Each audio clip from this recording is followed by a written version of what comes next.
Confidence isn't a gift. It's a result. It's not something you're born with. It's not something other people hand you. And it doesn't come from hype. Real confidence is built layer by layer, through repetition, through challenge, through consistency. It's created by what you do daily, not what you say occasionally. It doesn't show up when life is easy. It shows up when you've trained yourself to stay grounded when things get hard. That's the kind of confidence that lasts, that leads, that performs under pressure and doesn't flinch when things get messy. The reason most people don't feel confident isn't because they're not capable. It's because they've built their identity on feelings instead of follow-through. They've told themselves that confidence will come when things get better, when they get more validation, when someone else sees their potential. But confidence doesn't come from being seen. It comes from seeing yourself clearly and honoring that with your actions. You don't wait to feel confident. You build it through behavior, through decision, through becoming someone you can count on. And that process doesn't depend on other people. It doesn't require perfect conditions. It starts with how you lead yourself, how you keep your word, how you hold your standard, because confidence is the byproduct of integrity, of self-trust, of alignment between who you say you are and how you actually move. You build it when you do hard things on purpose, when you finish what you start, when you show up even when you don't feel like it, when you make decisions based on who you're becoming, not who you've been. Every time you honor your identity instead of your insecurity, you earn a piece of confidence. And when you stack those pieces day after day, they turn into something unshakable. The biggest lie is that confidence is about image, that it's about how you look, how you sound, how you're perceived. But the strongest confidence doesn't come from being impressive. It comes from being consistent. Now, the most grounded people don't need to prove anything because they know they're living aligned. They know they're honoring their standard. They don't need to announce their confidence because their energy already speaks. This is not about theory. It's about practice. It's about 9 specific practices that will build real, lasting, repeatable confidence. Not based on hype, but on identity. Not based on noise, but on quiet discipline. These practices are how you shift your mindset from fragile to focused. How you stop needing permission and start walking in certainty. How you move from hoping to trusting. And not just in your potential, but in your process. These 9 practices are about who you become when no one is clapping, when the lights are off, when it's just you, your habits, and your standard. That's where confidence is created. Not when everything is going well, but when you stay consistent through the chaos, when your decisions don't change just because the conditions do. You don't need to be louder. You don't need to be perfect. You don't need to impress anyone. You just need to keep the promises that matter. You need to stop outsourcing your belief to the outside world. You need to start living like someone who is worthy of respect, starting with your own. Because when you trust yourself, you stop asking other people to do it for you. Confidence is not about ego. It's about ownership. And when you live with ownership over your time, your energy, your habits, your behavior, you start to build something no one can take from you. Something that doesn't shake when things get difficult. Something that holds even when everything else feels uncertain. That's what these practices will help you build. The first powerful practice that creates unstoppable confidence is to build the habit of keeping promises to yourself. Not when it's easy, not when it's convenient, but always. This is the foundation. Because your confidence doesn't come from what you say. It comes from what you do. From the track record you build with yourself day after day, whether anyone sees it or not. The moment you make a promise, you create tension. A line is drawn. Who you say you are steps forward, but then your behavior either honors that or betrays it. Every time you follow through, you reinforce belief. Every time you don't, you reinforce doubt. And those reinforcements, over time, become your identity. Most people don't realize how often they're telling themselves they can't be trusted. They say, I'll wake up at 6, but they snooze the alarm. I'll stick to the plan, but they drift. I'll start tomorrow, but they delay. Those decisions seem small, but they're loud. They tell your brain that your word isn't strong, that your behavior isn't aligned, that your intention doesn't matter. And if your own word doesn't matter to you, how can confidence grow? Keeping promises to yourself is about building internal respect. You wouldn't trust a friend who constantly cancels on you. So why do you tolerate it from yourself? Confidence is self-trust. And trust is built in repetition. Not once, not when it's exciting, not when the mood is right, but over and over, especially when it's hard. Start small. Choose one commitment. Make it daily. Make it visible. Make it specific. I will stretch for 5 minutes every morning. I will write for 20 minutes after lunch. I will review my priorities before I check my messages. Keep it tight, clear, measurable, and then guard it like your identity depends on it, because it does. The goal isn't volume, it's consistency, because one small promise kept daily builds more confidence than 10 big promises broken weekly. The discipline isn't in how much, it's in how steady. You build the habit of showing up, the habit of not negotiating, the habit of honoring the commitment, not the mood. Over time, those small kept promises stack up. You stop thinking about whether you're motivated. You just do it. You stop wrestling with your own logic. You act. The decision was made yesterday. The plan is already clear. Your identity leads, and action follows. And here's where the shift happens. Your self-talk changes. You stop saying, I hope I stay on track. And you start saying, I'm the kind of person who follows through. That internal sentence is power.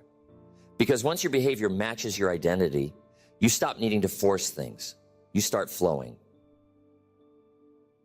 Your energy shifts. People notice. You don't need to talk about what you're doing. They feel it. Because there's weight behind your words now. There's proof behind your posture. You don't have to chase confidence. You carry it, quiet, steady, unshakable. The world keeps saying, just believe in yourself. But belief isn't given, it's built. And you build it one kept promise at a time. One small act of integrity that reminds your brain, I do what I say. You don't break the chain. You don't negotiate. You don't perform. You honor. You respect. You reinforce. You won't always feel like it. That's the point. That's what makes it confidence building. Because when you do it anyway, you prove to yourself that you can lead yourself. And that kind of proof, that's the kind no one can take away. That's where real confidence is born. Next, the second practice that makes you unstoppable is to confront your patterns instead of repeating them. Most people live their entire lives running the same internal scripts. Scripts they never wrote, but still obey. Scripts like, I always mess this up. This is just who I am.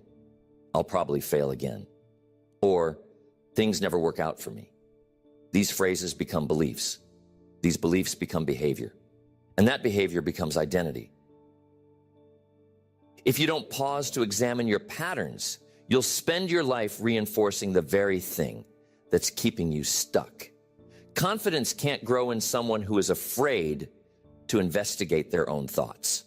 Because your patterns don't care about your goals, they'll always pull you back into what's familiar, even if it's destructive, even if it keeps you small, even if it directly contradicts what you say you want. You can't outperform your patterns, not long term, not sustainably. If your habits, your self-talk, your environment, and your daily choices are still built to support who you used to be, no amount of motivation will move you forward. You'll burn out. You'll sabotage progress. You'll recreate the same cycles with new people, new projects, new plans, until you do the work of pattern recognition. Start by asking yourself where you drift. When do you lose focus? What situations trigger self-doubt? What phrases do you repeat when you're under pressure? What behaviors do you default to when you feel uncertain? These questions aren't always comfortable, but they're necessary, because the more you see, the more you can shift. Awareness is the first step to power. Most people don't change because they don't think they need to. They've convinced themselves that the results they're getting are because of external things, when in reality it's the unexamined patterns running their day. But once you see it, you can challenge it. And once you challenge it, you can replace it. You replace your patterns with intention. You start writing a new script, not by lying to yourself, but by creating a new default. You interrupt the old sentence and replace it with alignment. You stop saying, "I always quit," and start saying, "I finish things now." You stop saying, "I always mess this up," and start saying, "I'm learning how to stay locked in." And then, this is critical, you act in accordance with that new statement. Behavior is what builds belief. You can't just say it, you have to live it, even if it's uncomfortable, especially when it's uncomfortable. Because every time you take action that breaks the old pattern, you reclaim power. You shrink the grip that the old identity had on you, and you start building one that aligns with the future you've already decided to create. Confidence grows every time you face your resistance. When you know what used to break you, but you show up different. When you walk into the situation that used to trigger you, but this time you stay calm. You respond with clarity. You finish the thing you used to run from. You hold the standard you used to negotiate. That's what change feels like. Not hype, ownership.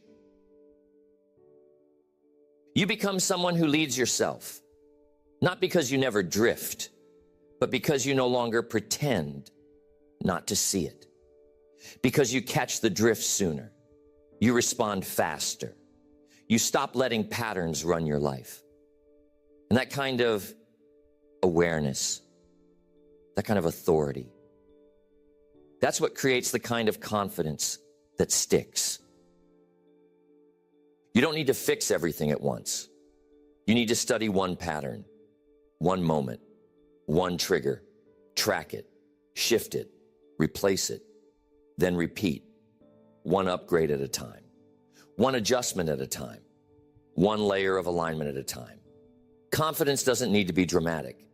It needs to be consistent.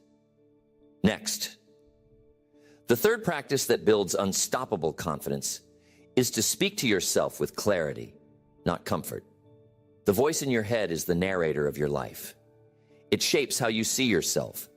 It colors how you interpret your failures. It determines how you respond when things get hard. And if that voice is undisciplined, if it's vague, if it's constantly making excuses and softening the truth, it will rob you of confidence, one sentence at a time. You cannot build a strong identity with soft language. You can't say, "Maybe I'll try," and expect to believe in yourself. You can't say, "I'll get to it eventually," and expect to act with urgency.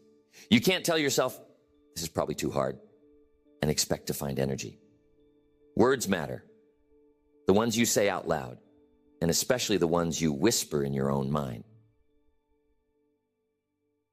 Clarity is the language of confidence. When you speak with precision, you direct your energy. You say, I'm doing this today. This is the plan. This is the standard. This is non-negotiable. And you repeat those phrases until your subconscious believes them, until your body moves in alignment with them, until your life reflects them. Comfort-based self-talk will always look for the way out. It'll say, you've done enough. Take it easy. You'll do better tomorrow. And while those phrases sound kind, they quietly train your mind to believe that your feelings are more important than your goals, that your comfort is more important than your consistency, that your identity should be based on emotion.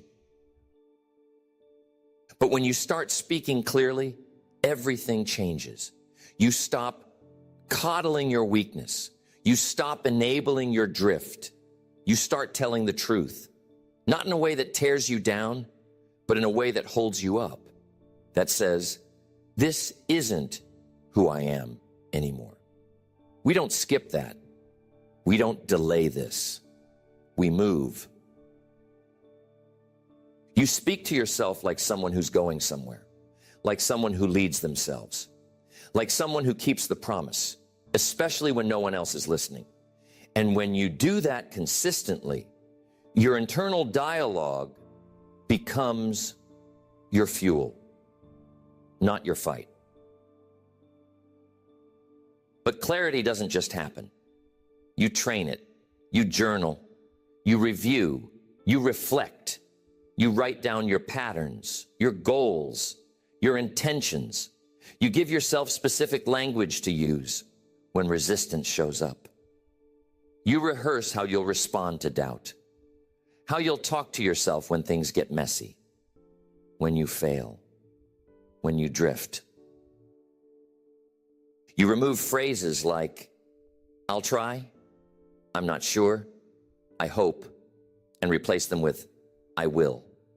I've decided this is the way. Not because you know every step, but because you know how to walk forward. You speak like someone who owns the journey. And eventually, your brain starts believing you. This is how you make confidence automatic.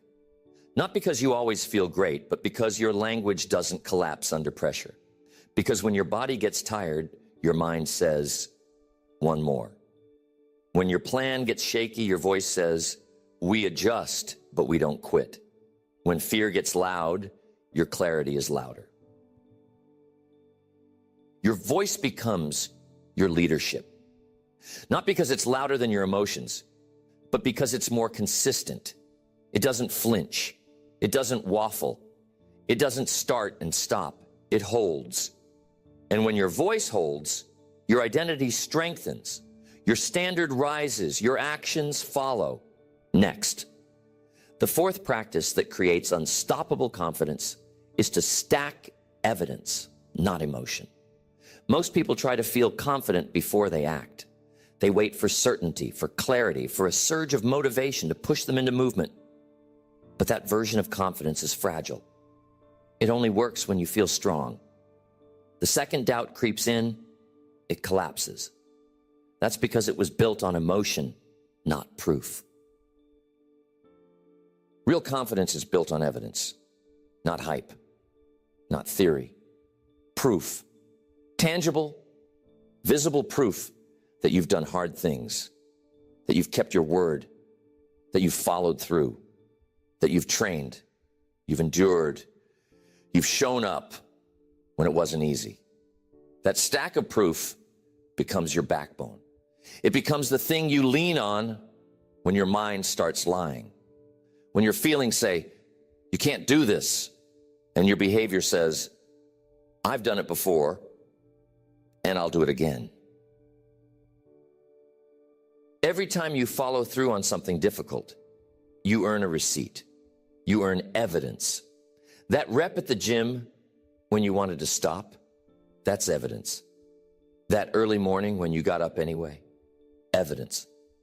That conversation you led with strength instead of fear, evidence.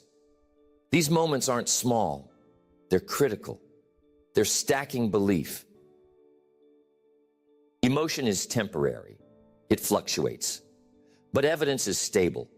It reinforces itself. You look back and see a pattern, and that pattern becomes identity. The more you show up with discipline, the more confidence becomes inevitable.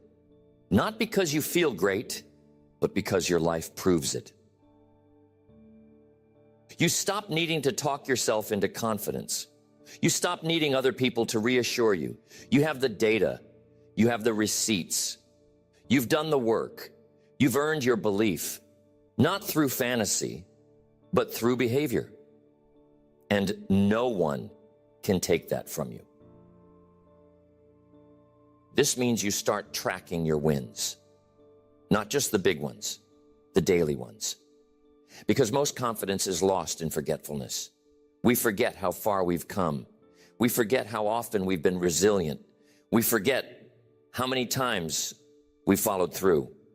But when you track it, when you write it down, when you revisit it, you remember. And remembering builds belief. Create a confidence file, a daily log, a moment where you reflect on one hard thing you did that day and record it. Today I didn't hit snooze. Today I said no to something that drained me. Today I focused when I didn't feel like it. These wins build a trail, a track record, a personal archive that becomes unshakable over time. When the doubt hits, and it will, you'll have something to open, something to read, something to remember, not to hype yourself up, but to remind yourself what's true. Confidence doesn't require certainty. It requires reference. And when your life becomes a reference point for resilience, you stop doubting every decision. And don't wait for massive wins to validate you. The smallest actions done consistently prove the most. Confidence is not in one huge moment. It's in daily deposits. The 5 minutes you showed up when it was easier not to. The difficult thing you finished when quitting was an option. That's where it's built. Eventually, you start moving differently. You stop chasing permission. You stop hoping to feel ready. You just lead. Because your evidence is solid. Your system is working. Your identity is proven. And no feeling can dismantle what your track record has already established. Okay, now here's the fifth powerful practice that builds confidence. You must deliberately engineer challenge into your life. Most people wait for life to push them, hoping that maybe the next hard season will strengthen them. But waiting for challenge to find you is a passive way to build character. Confidence comes from taking the lead, from choosing challenge before it chooses you, from deliberately doing the things that are hard on purpose. Comfort is the enemy of confidence, because comfort convinces you that you're strong when really you're just untested. It feels good. It feels safe, but it also keeps you from growing. And the longer you stay in comfort, the less capable you feel when things inevitably go sideways. Because now you're soft, you're uncertain, you haven't practiced adversity. Confidence built in comfort is surface level. It's fragile. It breaks under pressure. But when you voluntarily put yourself in pressure, you train resilience. You develop grit. You don't panic when things get tough because you've practiced doing hard things. You've put yourself in uncomfortable conditions. You've stayed steady when your body said, stop. This isn't about suffering.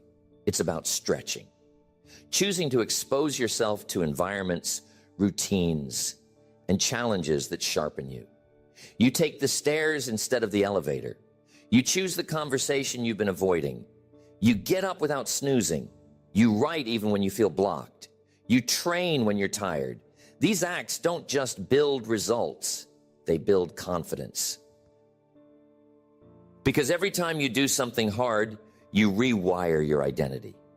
You tell yourself, I do hard things. That sentence is powerful.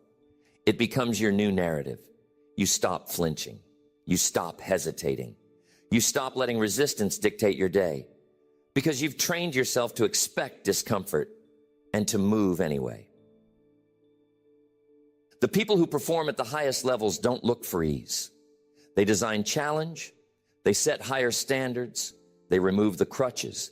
They raise the stakes because they know the more they train under pressure, the less pressure surprises them. And the more pressure you can hold, the more confident you become.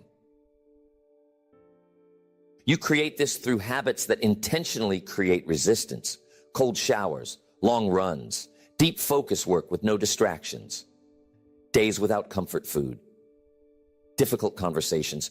These aren't just activities, they're reminders that you're capable of more, that you're not ruled by ease, that you can lean into the edge and not fall apart. Confidence doesn't just come from doing what you already know. It comes from putting yourself in unfamiliar territory and watching yourself lead anyway. It comes from proving to your brain over and over again that fear doesn't control your actions. That hesitation doesn't stall your standards. That discomfort doesn't mean stop. It means grow. You don't wait for life to get difficult. You prepare for it. You make challenge your ally. You normalize friction. And because you've done that, when real adversity shows up, you're ready. Not because you're special, but because you've trained. You've been here before. You've held the weight. You've finished the reps. And now confidence isn't a guess, it's a pattern. Next, the sixth practice that builds unstoppable confidence is to define your standard and never negotiate with it. You can't be confident if you don't know what your standard is. You can't lead yourself if your expectations are unclear. And you won't follow through if the rules change every time life gets inconvenient. A clear standard is the boundary between who you were and who you're becoming. It's the code you operate by, even when no one else does. Most people let the day decide their standard. They let their energy set the tone. They let other people's urgency rewrite their priorities. But when you know your standard, you stop bending. You stop justifying. You stop letting external circumstances hijack your internal code because your behavior isn't driven by the moment. It's driven by the mission. Your standard is your contract with your future. When you lower it, you delay your own evolution. You tell your brain that your word doesn't matter, that effort is optional, that success is conditional. But when your standard is fixed, when it holds through fatigue, frustration, and distraction, confidence follows. Because confidence grows in the presence of alignment. You define your standard by deciding what is no longer negotiable, not what you hope to do, not what you try to do, what you will do, what gets done no matter how you feel, the morning routine that never slips, the focus time that never moves, the bedtime that doesn't flex, the workout that always happens. These aren't tasks. These are anchors. They make discipline sustainable. When you define your standard, you eliminate decision fatigue. You no longer wake up and ask, should I do it today? You just do it. It's not a choice anymore. It's who you are. You don't argue with your standard. You follow it. And that clarity frees up energy. It frees up time. It frees up focus. And when you follow your standard, especially when it's hard, you build a different level of self-respect. You trust yourself more. You hesitate less. You think faster. You execute cleaner. You move like someone who is already aligned because you are. You're not chasing excellence. You're reinforcing it. Confidence doesn't come from hitting one goal. It comes from becoming the kind of person who meets their standard daily. You stop needing outside reminders. You stop needing external accountability. You lead yourself because you've trained your system to follow a code. But the standard only works if you protect it. And you protect it by having non-negotiables, boundaries, lines you don't cross, times you don't give up, places in your schedule that don't move. When you start living like that, people notice. But more importantly, you notice. You stop feeling scattered. You stop feeling behind. You stop feeling inconsistent. You're in rhythm. Eventually, the standard becomes so normal that not following it feels wrong. That's when discipline becomes easy. Not because it's less demanding, but because it's more automatic. That's what a clear standard does. It doesn't just guide you, it transforms you. Next, the seventh way to build confidence is to lead your environment instead of being led by it. Most people let their surroundings dictate their state. The noise, the pressure, the schedule, the inputs. All of it quietly shapes their decisions without them realizing it. And the more you let your environment steer your behavior, the less you control your trajectory. Confidence begins to erode, not because you've changed, but because your space is pulling you out of alignment. You can't master self-discipline in a disorganized world. If your environment is full of friction, your habits will always be harder than they need to be. If every time you try to focus, you're surrounded by clutter, noise, distractions, you'll always be fighting for clarity. And that daily resistance, that constant interruption, it breaks flow, it breaks rhythm, it slowly chips away at your self-respect. The people who lead themselves well don't just manage their time, they manage their space. They take control of their inputs. They audit what they allow into their mind, their calendar, their conversations. They design their environments to pull them into discipline, not temptation. They make it easy to do the right thing and hard to do the wrong one. You don't rise to the level of your potential. You fall to the level of your structure. And structure isn't just internal. It's external too. It's your desk, your kitchen, your car, your schedule, your music, your energy, your circle. It all matters. If your space doesn't align with who you're becoming, it will keep you tied to who you were. Confidence grows in spaces that support your standard. When your morning routine flows because your environment is clear. When your meals are aligned because the distractions have been removed. When your phone isn't within reach during deep work. When your relationships don't require you to lower your standard to be understood. These little adjustments change how you carry yourself. Environment isn't just physical, it's relational. If you're surrounded by people who don't respect discipline, your discipline becomes harder to maintain. If your closest circle lives in chaos, you'll start accepting chaos. If the people you speak with daily have no urgency, no vision, no accountability, you'll eventually slow down to match their pace.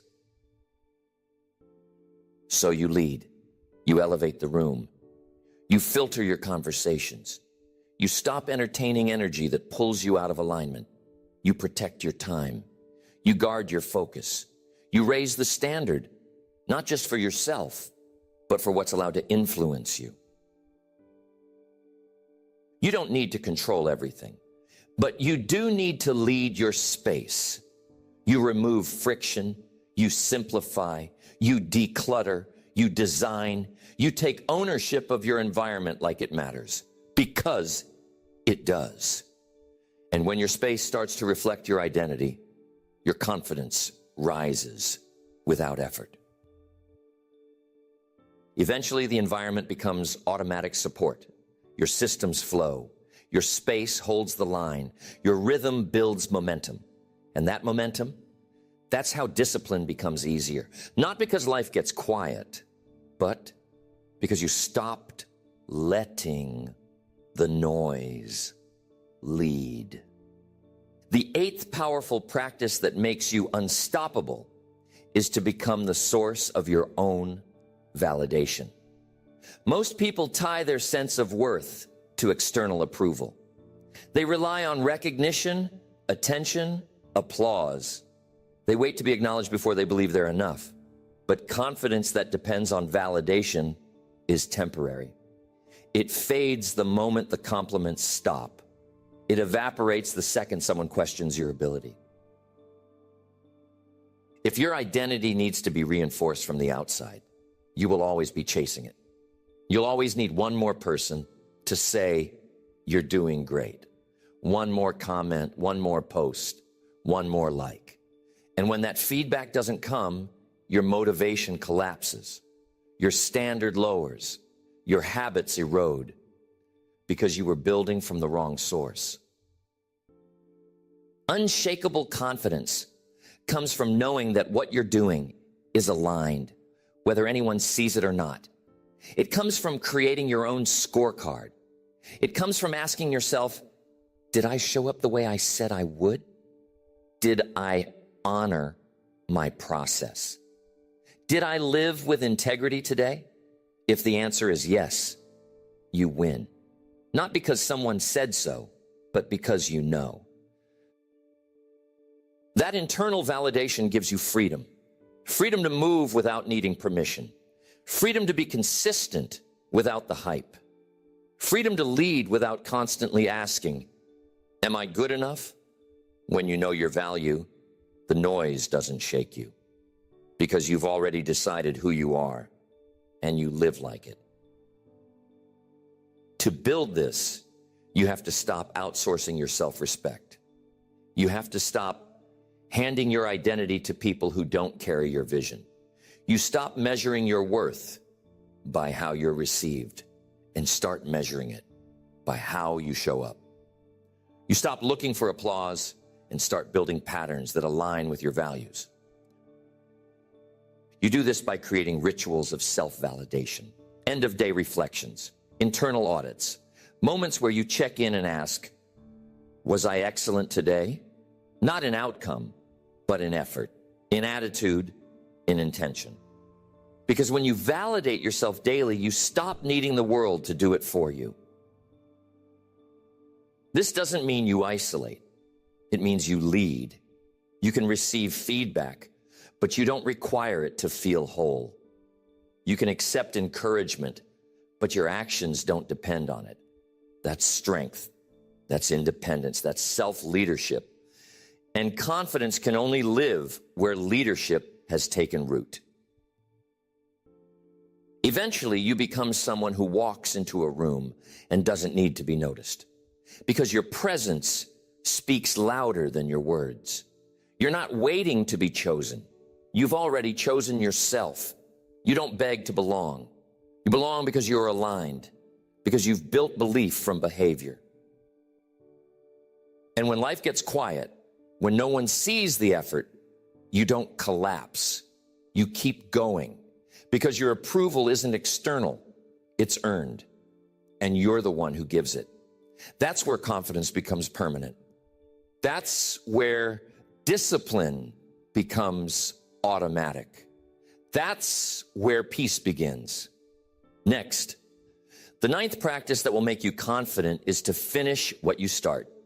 It sounds simple, but it's one of the rarest traits. Most people start strong and fade. They commit with energy and disappear when the excitement fades. They get hyped at the beginning and lose focus somewhere in the middle. But confidence can't grow in unfinished work. Confidence grows when you cross the finish line. When you prove to yourself that you're not just a starter, you're a finisher. Every time you leave something undone, you leave a dent in your belief. You reinforce the identity of someone who doesn't follow through. It's not about the size of the project. It's about the habit. If you make a habit of quitting, you'll carry that habit into every area of your life. It becomes a reflex. Start, stall, excuse, repeat. That's not failure. That's erosion. But when you build the habit of finishing, everything changes. Because now, your brain starts seeing yourself differently. You stop being someone who tries. You become someone who does.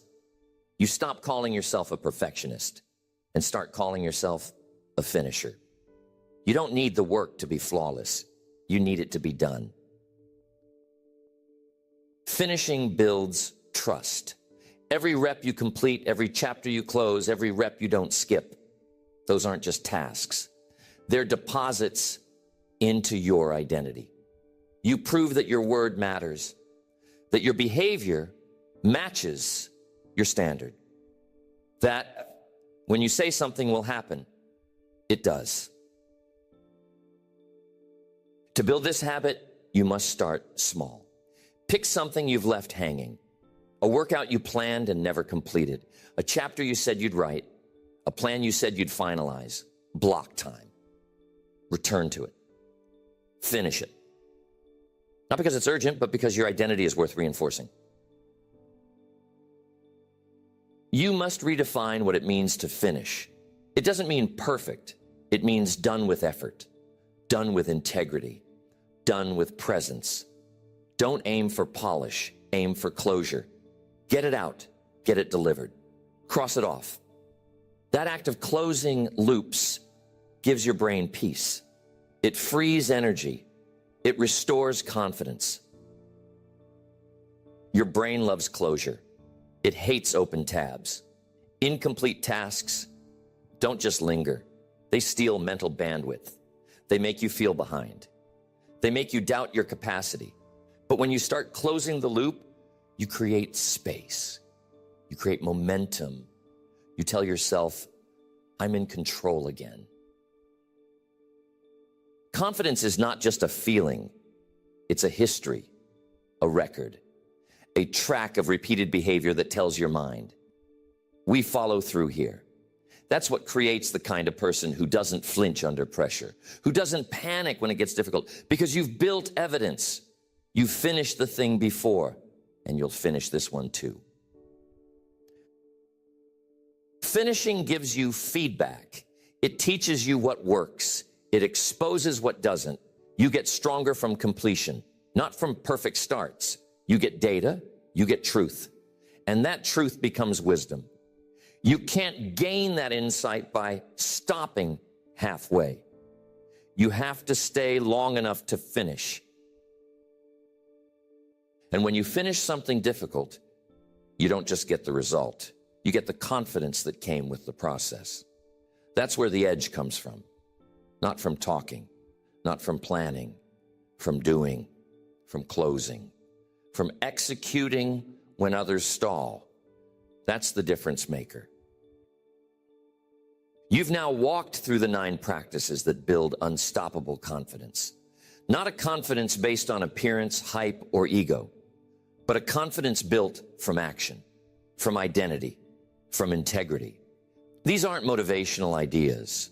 They're practical disciplines. They're the quiet, unshakable patterns that create momentum, belief, and strength, no matter the season, no matter the pressure. You've learned that confidence starts with keeping promises to yourself, that your word matters most when it's private, that your belief in yourself is earned, not inherited, that every time you do what you said you do, even when it's invisible, you build something that lasts. You've studied your patterns. You've stopped blaming the outside world. You've started taking ownership of what's happening inside. Confidence isn't found. It's created by confronting your drift, your defaults, your resistance. You've learned that transformation doesn't begin with motivation. It begins with pattern awareness, and leadership starts with self-awareness. You've rewired your language. You've traded soft, vague phrases for clear, powerful ones. You don't whisper, "I hope," anymore. You declare, "I move. I execute. I finish." Your voice leads you now, not your doubt, because your clarity has taken command. You've built evidence, tangible proof that you're not a tourist in your goals. You're an inhabitant. You live it. You do the hard things. You finish what you start. And you've learned to track those wins, to log the behavior, to collect the receipts, because real confidence is a record of how you've lived, not how you've hoped. You've stopped waiting for challenge to build you. You've engineered it on purpose. You've trained under pressure so you don't collapse under chaos. You've chosen discomfort so you could build capacity. Because you know now, comfort never grows you. Stretch does. You've defined your standard. You've made it non-negotiable. You've stopped letting emotion rewrite your code. You don't ask yourself if you feel like showing up. You show up because your standard is no longer up for debate. And when the standard becomes the habit, confidence becomes the byproduct. You've stopped letting your environment lead you. You've taken control of your inputs. You've removed the friction. You've made excellence easier to access. You've set boundaries. You've led your space. And in doing so, you've aligned your surroundings with your vision. That's how you create an ecosystem for success. You've stopped outsourcing your worth. You don't beg for validation. You don't perform for applause. You're your own mirror now. You measure your alignment by how you live, not by how others respond. That's what makes you unshakable. That's why you can move quietly and still lead powerfully. And you've become a finisher, not a starter, not a dreamer. Someone who closes the loop, who stays when others stall, who moves when others flinch, who crosses the line, not once, but over and over again. That's how real confidence is built, in motion, in resilience, in the repetition of truth